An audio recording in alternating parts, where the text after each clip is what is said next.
Chicos y chicas de Derechos Humanos, Sociedad y Estado, bienvenidas, bienvenidos a esta primera clase grabada de este cuatrimestre. Me parece increíble haber llegado a este punto y no haberles grabado nada antes.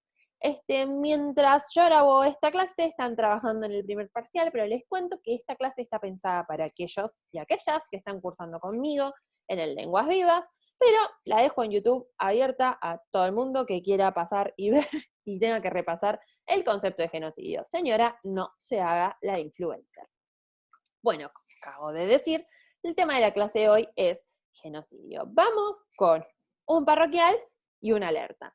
El primer parroquial es, insisto, algunos, depende de qué comisión cursen, para cuando vean este video, algunos ya van a haber entregado el primer parcial, otros seguirán trabajando. Voy a cambiar el texto con el cual vamos a trabajar el concepto de genocidio. Vamos a trabajar otro texto de Firestein que es más corto y que básicamente dice exactamente lo mismo del artículo que ya tienen. Realmente es un poco raro este texto cuando se los mande, porque no le encontré datos de edición, pero básicamente dice exactamente lo mismo de una manera más sencilla. A mí me parece que con eso alcanza y sobra, más la clase de hoy que vamos a ver lo que ustedes no van a ver en el texto, porque vieron que ustedes ya saben leer, así que soy como muy, ejercito mucho eso, es como no leer el Power, que siempre lo hago, pero bueno.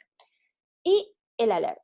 Hoy vamos a concentrarnos en el concepto de genocidio. La clase que viene, cuando ya nos reencontremos por Zoom, vamos a hablar de la dictadura en Argentina a partir de textos, primero de Krenzel y luego vamos a leer algo de Elizabeth Chelin en otra clase.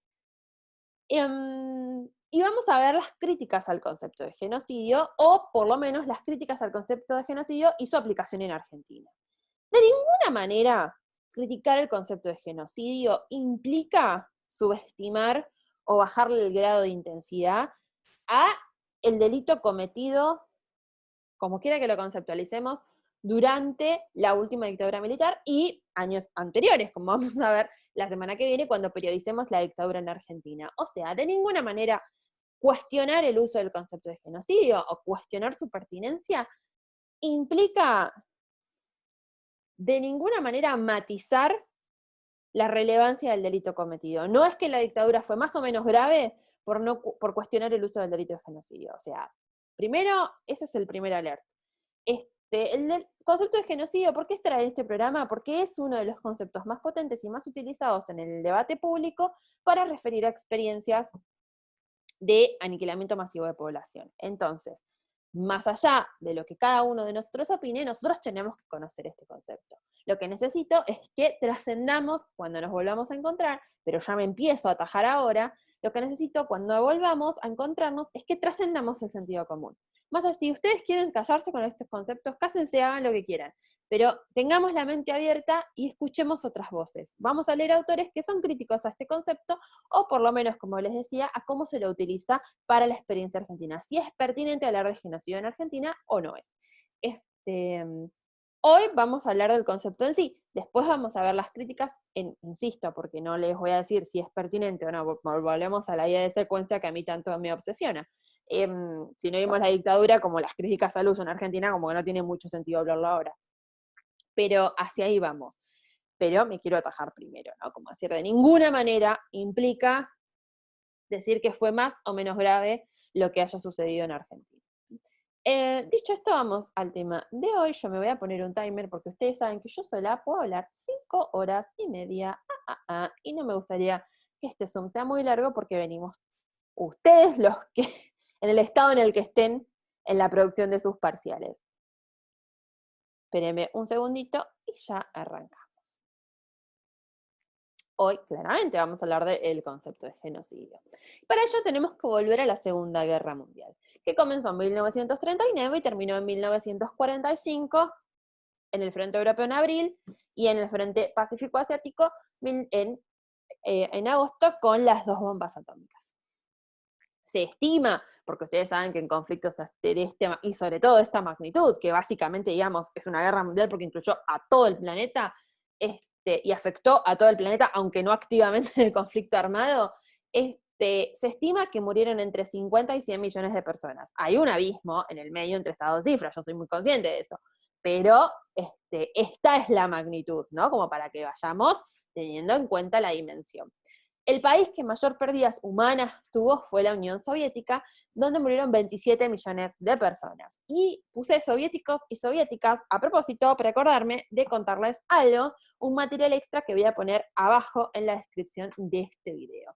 Si no lo leyeron, les súper recomiendo, y yo les voy a poner un podcast muy breve, el libro de Svetlana Alexievich. Yo se los muestro acá, pero ustedes me van a ver chiquitita en un costado.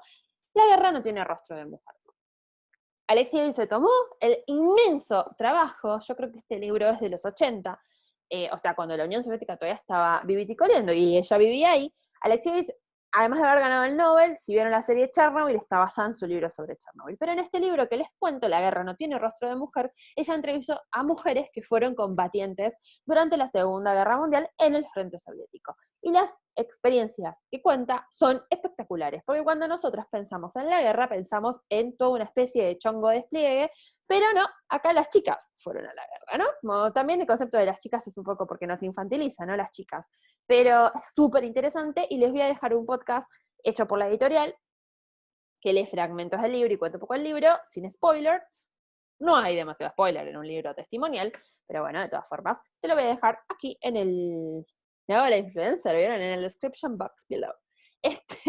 Finalmente, 11 millones de personas murieron en los campos de concentración del nazismo. A mí siempre me llama mucho la atención que cuando decimos el genocidio nazi, como, ¿por qué el nazismo se refiere de esa manera y no al pueblo que, o sea, ¿por qué recibe el nombre del victimario y no de la víctima? Cuando decimos el genocidio armenio es porque mataron a armenios, no decimos el genocidio turco.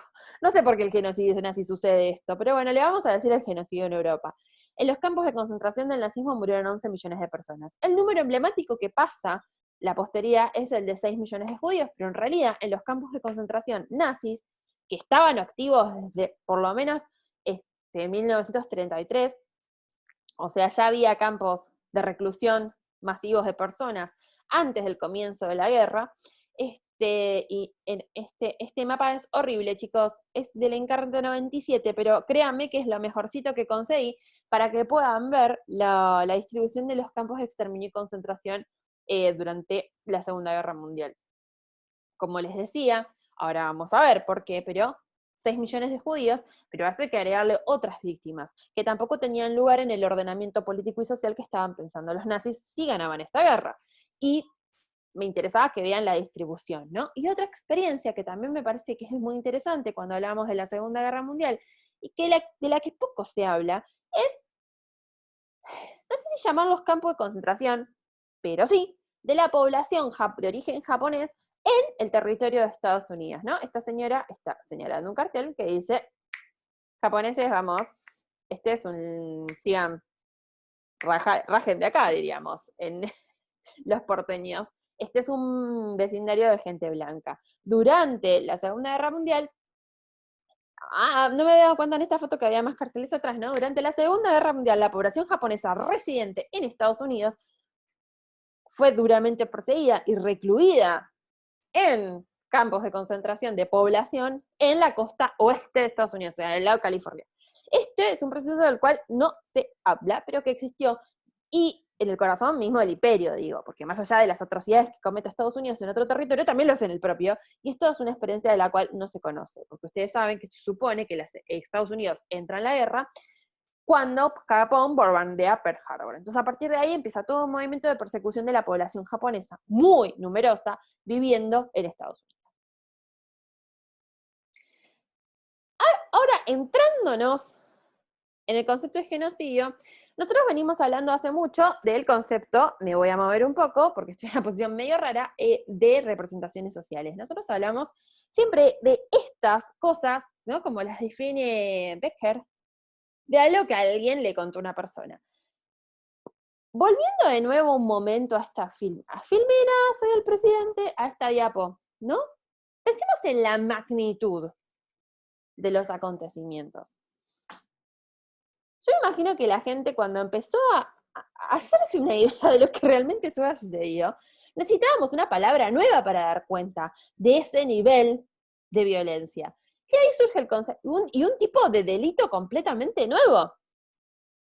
Y ahí surge el concepto de genocidio, impulsado por un jurista de origen polaco, de origen judío y polaco, llamado Rafael Lemkin, del cual la ONU, unos años después, va a sancionar la Convención para la Prevención del Delito de Genocidio. Pero lo que nos dice Firestein es que de este planteo original de Rafael Lemkin, la ONU va a licuarlo y va a hacer una declaración que es prácticamente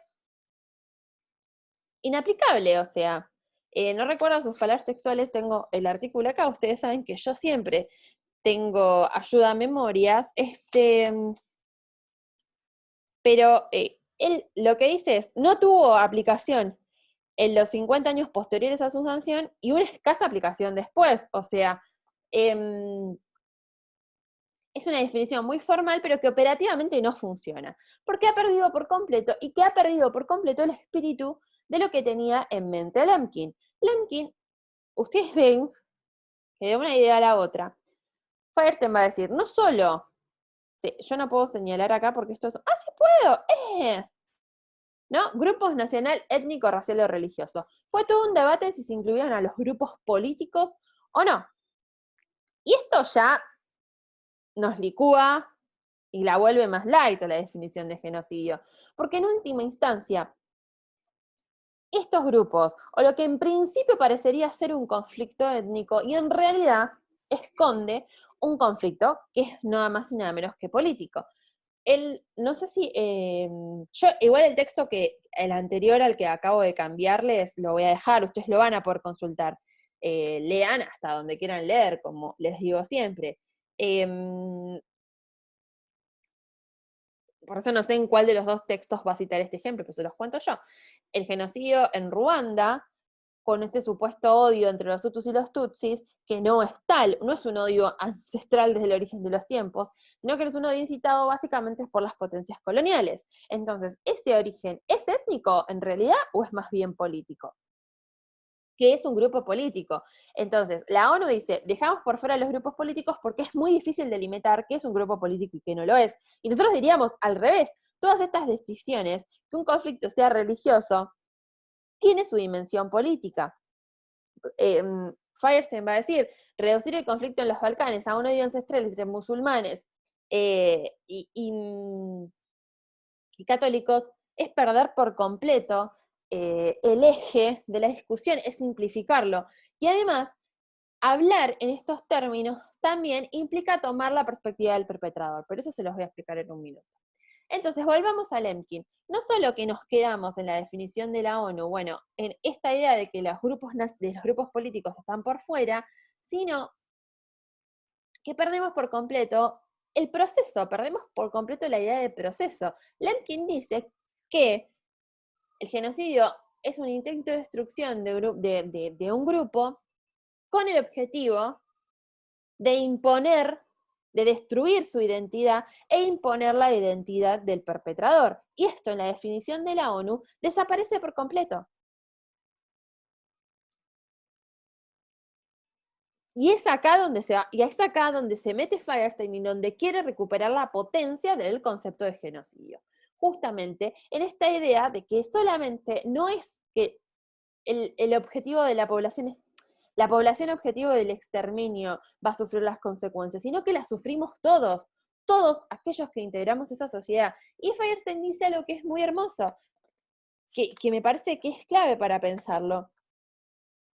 Por ejemplo, si nosotros decimos, el genocidio en Europa fue para eliminar a los judíos, por ejemplo, y voy a citar a Firestein, se aliena la condición alemana, polaca o lituana de los judíos y gitanos, y solo se los puede observar como los observaron los propios perpetradores, como seres ajenos al grupo nacional alemán, polaco o lituano, así como se olvida a otro conjunto de víctimas. Como nosotros hablamos, somos un conjunto de identidades. Así como tenemos capas de derechos, somos un conjunto de identidades. Yo soy mujer, soy docente, soy trabajadora, soy argentina, soy un conjunto de identidades. Y que yo sea judía, musulmana o católica no me hace ser menos argentina. Es un conjunto de mi mosaico identitario. Si lo pensamos en los términos de tal versus tal, lo que hacemos es reproducir la lógica binaria que tiene el perpetrador, de somos nosotros y ellos. Ahora, insisto, ya nos vamos a meter con eso. Y además, El objetivo del nazismo no fue solo exterminar a un determinado grupo o grupos, sino que el exterminio se propone transformar a la sociedad toda. Esto en parte sucede así, porque ustedes saben que la migración masiva de judíos, cuando el nazismo se estaba gestando, o sea, cuando recién toman el poder y ya muchos con mucho tino se dan cuenta de la amenaza, se van, y por el exterminio mismo. Porque, como bien les acabo de repetir 3 veces, señora, la idea quedó clara, el objetivo del genocidio no es solo matar, no solo de matar vive el Estado, va mucho más allá, sino transformar todas las relaciones sociales. Intentemos pensar Europa sin el aporte de la cultura judía, dice Firestein. Intentemos pensar el pensamiento político y el pensamiento contemporáneo, no solo político, el pensamiento contemporáneo, el pensamiento moderno sin el aporte de Freud, por ejemplo. O, esta es una pintura de Chagall, estos pequeños pueblos judíos que había 1,5 millones en Europa del Este, en todo lo que es Polonia, Ucrania, Bielorrusia, ¿por qué me salió tan rara la R? Como por ejemplo el mismo Chagall, desaparecieron por completo después del aniquilamiento de los nazis. Entonces, todo ese mundo riquísimo cultural que retrata Chagall en sus primeras pinturas, pero que ustedes pueden leer en algunos cuentos de Valle Singer, por ejemplo, desapareció por completo.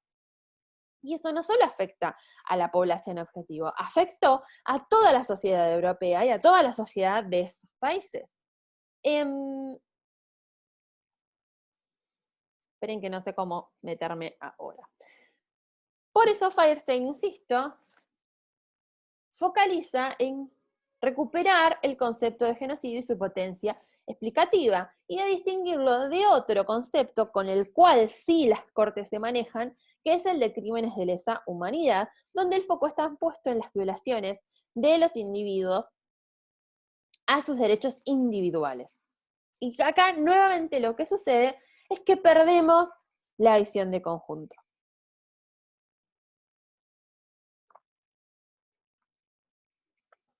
Y esto es muy importante. Como yo les decía al comienzo de esta clase, hay también muchas críticas al concepto de genocidio, como por ejemplo esto del grupo nacional, ¿no? Como si el grupo nacional del perpetrador y de la víctima debieran ser diferentes. Nada de esto, coincido con Firestein, se desprende ni de la declaración de la ONU, es decir, que tenemos que ser grupos nacionales distintos. Nada de esto se desprende de la declaración de la ONU, que perpetrador y víctima deberían ser de grupos distintos. Nada de esto se desprende de ni de la definición del EMKIN ni de la definición de la ONU. Y en todo caso,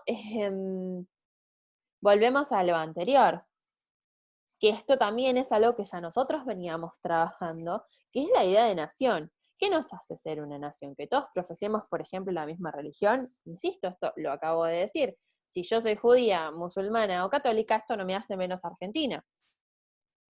Volvemos, ven que el problema de la nación está ahí presente todo el tiempo, pero bueno, con esto se está peleando Firestein, con que perdamos el efecto de conjunto, porque si nos quedamos en el asesinato masivo de población, no podemos trascender, hay un ruido raro en el fondo, perdón, no podemos ver el efecto de conjunto, nos quedamos solo con el horror, no podemos entender, parece ser una irrupción de la locura irracional, y esto no es así, porque el genocidio, va a decir Firestein, esto no lo plantea en los artículos que yo les di a ustedes para leer, esto lo plantea él en su libro, El genocidio como práctica social, que es su tesis doctoral. Daniel Firestein es uno de los sociólogos más formados, por lo menos de Argentina. Es uno de los tipos más cultos, más serios para trabajar del mundo. Pero si yo les daba este libro, no nos vamos nunca más. Entonces me pareció que esta parte estaba buena que yo la sintetice un poco para también trascender lo que estamos hablando en la lectura. En el genocidio como práctica social, lo que él plantea es una periodización de esta práctica, porque cuando veamos la semana próxima las críticas al concepto de genocidio, él va a empezar a hablar de prácticas sociales genocidas. Pero esto me parece muy interesante, ¿no? Para que nosotros podamos pensar. Por lo menos esta aplicación concreta de genocidio, que fue el que aconteció durante la Segunda Guerra Mundial. Para eso tenemos que periodizar, o sea, volver a inscribir en la historia, porque si nosotros nos quedamos solo en el liquidamiento masivo de población, que es una parte, perdemos esta idea de que esto es una locura irracional de los nazis que eran todos unos locos. Y esto no es así. Esto va a ser una constante cuando hablemos de procesos de violencia política. Va a suceder lo mismo cuando veamos en profundidad las dictaduras del Cono Sur en general y la dictadura argentina en particular. Pareciera ser que de golpe la locura tomó el control del país. Y esto no es así. No hay locura. Hay todo un proceso de muy largo alcance que nosotros no llegamos a ver. Y esto se mete a dónde se mete Feuerstein. Con la llegada del nazismo a poder, ahí podemos empezar a pensar que se empieza a gestar este proceso de exterminio. El primer paso de este proceso, la primera etapa de este proceso, el primer periodo de este proceso, es la construcción de una entrega negativa. Para el judío, para el genocidio en nazi, va a ser como la representación. ¿Vieron la idea del chivo expiatorio? El que de golpe tiene la culpa de todos los males. Nosotros pensemos en Europa, en Alemania de la inmediata posguerra, post-primera guerra. Una nación completamente quebrada, una nación completamente humillada, una nación completamente pobre. Hay fotos muy interesantes de gente, lo tengo en un libro que voy a ver si les puedo sacar unas fotos y se las mando, o se las subo al Drive, de gente quemando cartillas de plata, porque la plata, el marco alemán está tan devaluado que no valía nada, que se utilizaba para calentar las casas. Ustedes piensen en ese contexto, de golpe empieza a emerger un discurso como el del nazismo, donde tanta población tan confundida en un caos tan profundo, necesitamos a alguien que de golpe represente que él tiene la culpa de todos nuestros problemas. Y ahí se empieza a conformar este chivo expiatorio, ¿no? Este otro que tiene la culpa de todos nuestros problemas, que por su culpa nos está pasando esto. Y ahí cobra cada vez más fuerza esta idea que como representa el enemigo por autonomía, siempre me dice por autonomasia, pero me parece que no se dice así, que es la idea del judío comunista, ¿no? Y un montón de discursos pseudocientíficos, biologicistas, políticos, religiosos que justificarían esta supuesta culpa de los judíos a todos los problemas de Alemania, ¿no? Insisto, absolutamente falaces, argumentos por demás falaces, pero muy movilizantes. Y esto que va a representar la no normalidad, va a decir Feuerstein, que es todo lo que nosotros no queremos. Hay un nosotros al que nosotros pertenecemos y un otro que nos daña, que no tiene lugar en este orden y que tiene la culpa de todos los males que a nosotros nos pasa. Y esto es la construcción de una entrega negativa. El siguiente periodo de esta periodización, valida la redundancia, es el hostigamiento, que implica que son acciones contra el sujeto social construido como ese otro. Y son dos tipos de acciones que se dan simultáneamente. Unas más bien esporádicas, conformadas por fuerzas de choque, que tienen como objetivo ir delimitando el campo, en Argentina diríamos marcando la cancha, ver la capacidad de respuesta de la población que está siendo hostigada, poner a esa población a la defensiva, ir tanteando si la respuesta de las personas, de los hostigados y de los que no son objetos de ese hostigamiento a estas acciones. Podemos pensar en, se me ocurre la noche de los cristales rotos, yo no sé si este es un buen ejemplo, pero este efecto de, no sé, se junta un grupito y van y le rompen todos los vidrios a un comercio judío, ¿no? O golpean a un judío por la calle. Bueno, estas son acciones de fuerzas de choque, que son estos primeros militantes del nazismo que se empiezan a convertir justamente en una fuerza de choque. Simultáneo a esto, se da una violencia, un hostigamiento que es estatal, que tiene que ver con el límite a, por ejemplo, a las propiedades, a poder seguir teniendo, por ejemplo, una casa, un negocio, al ejercicio profesional, poder seguir ejerciendo la medicina o seguir ejerciendo la medicina para todos y no solo para los judíos, que esto también es algo que va a empezar a hacer el nazismo, es decir, bueno, médicos judíos solo pueden atender a pacientes judíos, no pueden atender a otras personas. El acceso a la educación, puedes acceder a determinadas instituciones educativas, pero no a las universidades, por ejemplo, hasta llegar al límite que es limitar por completo la ciudadanía de aquel otro, de este sujeto definido como un otro. El hostigamiento físico ilegal busca excluir al otro del mundo normalizado, porque el siguiente paso es el aislamiento, que es una delimitación espacial y política del otro para quebrar lazos con ese mundo exterior. El ejemplo más claro de esto es el gueto.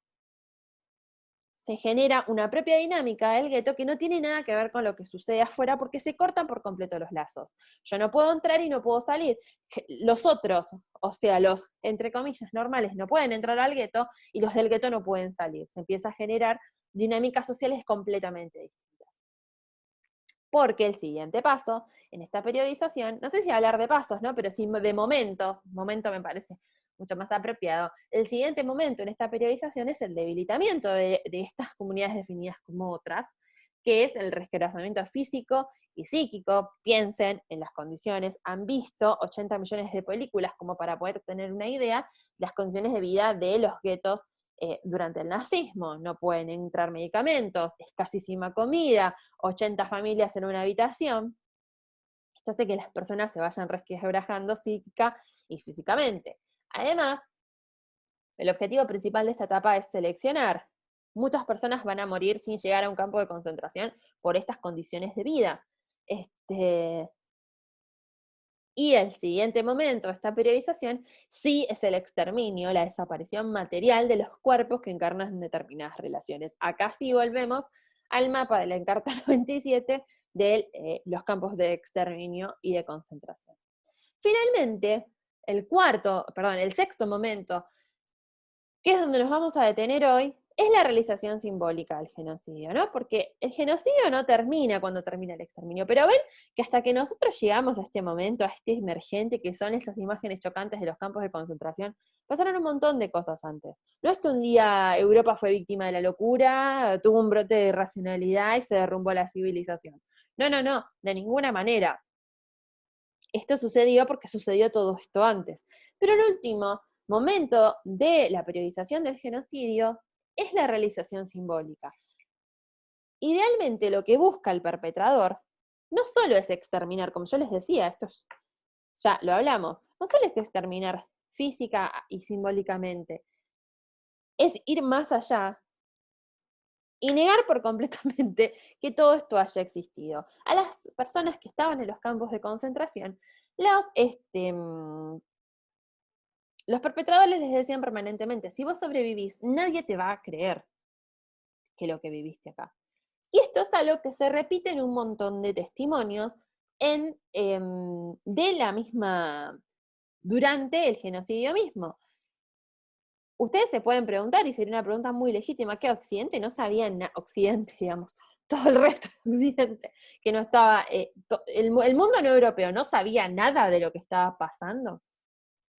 Y acá les voy a contar una historia, que es la de Jan Karski. Jan Karski era un joven católico que militaba en la resistencia polaca, que existía la resistencia polaca tampoco, eso nos lo suelen enseñar en la secundaria, que en 1942, con un montón de documentos que se pudieron reunir, logró e inició un viaje que lo llevaría por toda la Europa ocupada para poder contar lo que estaba pasando en Polonia.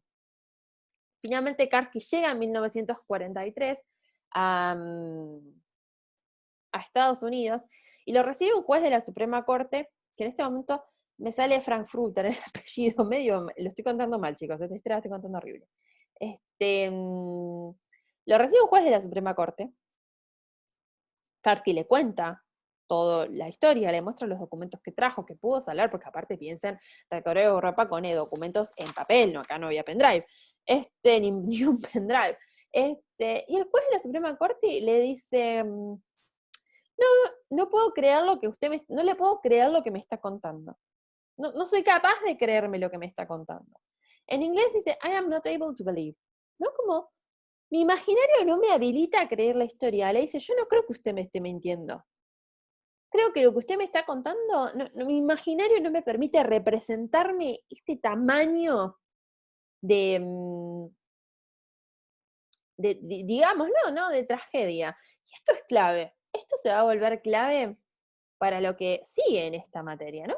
Porque para saber hay que imaginar, dice la frase que está acá, que es de un autor que se llama Didi Uberman, que vamos a leer en un par de semanas. Para saber, para contar, hay que imaginar. Entonces, si nosotros nos quedamos en ese lugar de, no, esto es tan atroz que no lo puedo ni pensar, no, es tan atroz que no me lo puedo creer, porque no es que yo crea que el otro me está mintiendo. ¿Vieron cuando a alguien le pasa algo que es muy extraordinario? Decimos, no te creo. Porque es algo tan extraordinario que excede nuestra capacidad de imaginar que esto haya sido posible. Bueno, un poco de esto es lo que estaba sucediendo durante la guerra misma y un poco en el después. De ninguna manera esto quiere decir hablar de negacionismo. Hay gente que hoy sigue negando que esto haya sucedido, que sigue negando el holocausto. De ninguna manera estoy diciendo eso. Pero tener una real magnitud de la realidad de los campos de concentración, de lo que allí sucedió, puso a prueba nuestro imaginario, al punto tal que tuvimos que pensar una palabra y un tipo de delito nuevo como genocidio. Y esto, como el alfa y el omega, nos lleva al comienzo mismo de nuestra clase. Bueno, según mi timer yo llevo como 25 minutos hablando, lo cual me parece un montón para una clase grabada. Les voy a dejar, insisto, acá en la cajita de los comentarios, también se los voy a mandar por mail a mis estudiantes, el podcast que les contaba sobre este libro de Svetlana Alexievich, La guerra no tiene rostro de mujer, no tiene desperdicio, por favor, escúchenlo, está muy bueno. Y el libro del cual yo saqué esta periodización es El genocidio como práctica social. Insisto que les cambié el texto, también esto se los voy a contar por mail. Recuerden que ver la clase grabada trae suerte. Chau, chau.